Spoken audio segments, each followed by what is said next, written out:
2 मई को नगर निगम शिमला के चुनाव होने हैं। इससे पहले प्रत्याशी लगातार प्रचार में जुटे हुए हैं।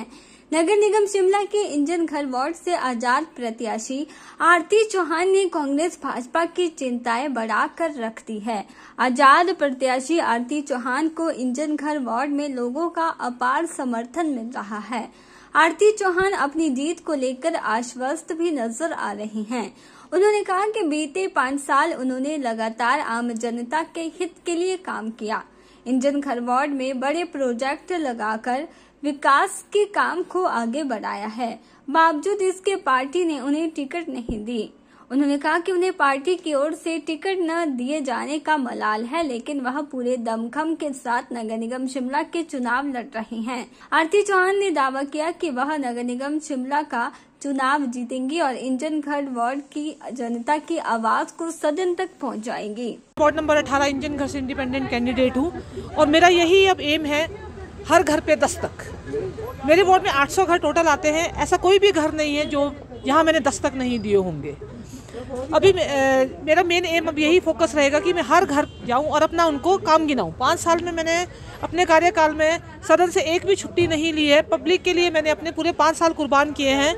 हमारी भी फैमिली रही है, उसके बावजूद भी मैं एक ऐसी पार्षद रही हूँ सदन में जिसने बढ़ चढ़ के काम किया है। और 5 साल में एक कार्यकाल इतना बड़ा रहता है, 5 साल का, मैंने एक भी छुट्टी नहीं ली है। मैंने अपने हाउस में 100% अटेंडेंस मार्क की है और मैंने बढ़ चढ़ के और खुल के 5 साल काम किया है लोगों के लिए।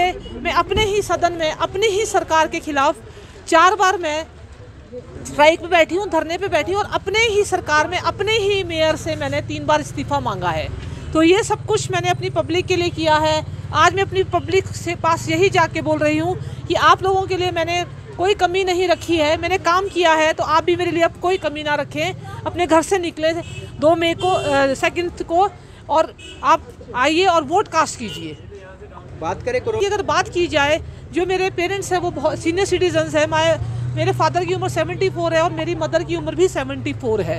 तो घर पे 2 बुजुर्ग होने के बावजूद भी मैं कोरोना में फील्ड में डटी रही। मैंने ये नहीं देखा कि अगर मुझे इन्फेक्शन होता है तो उसका डायरेक्ट इफेक्ट मेरे बुजुर्ग पेरेंट्स पे पड़ता है।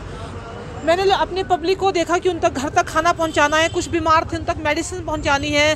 फिर हमारा घर घर जाके लोगों से मिलना था, जिनको कोरोना था उनको बहुत फैसिलिटीज़ प्रोवाइड करने का था, उनकी वैक्सीनेशन को लेकर था। लेकिन मैं फिर भी फील्ड में डटी रही सुबह से शाम और मैंने अपने घर वालों तक की परवाह नहीं की। लोग समझ रहे हैं कि मैंने कितना ज़्यादा काम किया है। फिर मैं हमेशा अपने आप को फ्रंट फुट पे रखा है। मैं एक स्पोर्ट्स पर्सन रही हूँ और मैं एमफिल फिजिकल एजुकेशन में हूँ। मेरी एजुकेशन काफ़ी हाई रही है और मेरा मानना है कि अगर आपके पास एजुकेशन है, एजुकेशन नेवर गो वेस्ट। मैंने पढ़ाई लिखाई की है और मैं एक पढ़ी लिखी पार्षद रही हूँ 5 साल। मुझे पता है कि अगर मैं चुनाव लड़ रही हूँ तो मेरे साथ वोटर्स है। अगर आपके साथ वोटर है, वोटर मेरे साथ इसलिए है, मैंने काम किया है। और मेरी जो टिकट काटी गई है, जो इन्होंने टिकट दी है विकास थापटा जी को, इन्होंने एक ऐसे कैंडिडेट को टिकट दी है जो इस वार्ड के है ही नहीं। वो यहाँ से लगते वार्ड इन स्मिट्री के रहने वाले हैं और उनकी वाइफ भी लास्ट टाइम वहाँ से चुनाव हारी है।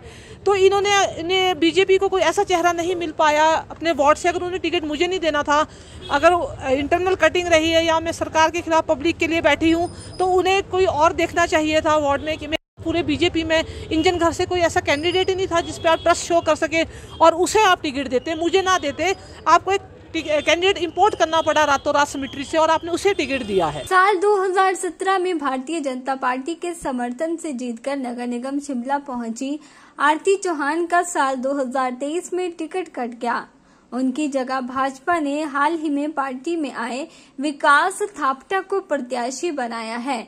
इससे नाराज होकर आरती चौहान बतौर आजाद प्रत्याशी मैदान में उतर गई है। के चैनल के लिए शिमला से पुष्पेंद्र कुमार की रिपोर्ट।